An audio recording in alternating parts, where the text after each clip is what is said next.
మంచు విష్ణు గారి కెరీర్లో this is one of the finest bestest award winning film. ఎన్ని కోట్లు వస్తాయి. ప్రభాస్ గారి కంటే హైలైట్ పెర్ఫార్మెన్స్ ఇచ్చారు మంచు విష్ణు గారు. నేను ఎక్స్పెక్ట్ చేయలేదు. ఎస్పెషల్లీ మంచు విష్ణు గారి పెర్ఫార్మెన్స్ చూసి షాక్ అయ్యా. అంటే ట్రోలింగ్ చూసే వాళ్ళందరూ ఇది చూసి దండం పెడతారు. లిటరల్గా పర్టికులర్ క్లైమాక్స్ సీక్వెన్స్లో కన్ను సీక్వెన్స్ ఏదైతే ఉందో మన తెలుగు ఫిల్మ్ ఇండస్ట్రీలోనే ద బెస్ట్, ఇండియన్ ఫిల్మ్ ఇండస్ట్రీలో ఎవర్ సీన్ షాట్ అది. పర్టికులర్ కన్నిచ్చేది ఏడవకుండా బయటకు వస్తే నేను ఇంకా రివ్యూ చెప్పడం మానేస్తా. అంత మంచి పెర్ఫార్మెన్స్. అండ్ డైరెక్ట్ ప్రభుదేవ గారి కొరియోగ్రఫీ, పర్టికులర్గా క్లైమాక్స్లో వచ్చే ప్రభుదేవ గారి కొరియోగ్రఫీ, మోహన్ బాబు గారి సింగిల్ షాట్ డైలాగ్స్ సినిమాని నెక్స్ట్ లెవెల్ తీసుకెళ్ళి. అండ్ శివభక్తులు ఎవరు మిస్ అవ్వకండి.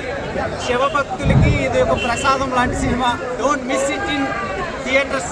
బిగ్ స్క్రీన్ ఎక్స్పీరియన్స్ చేయాల్సిందే తప్పకుండా. Kannappa is one of the finest Telugu film ever in Telugu film industry.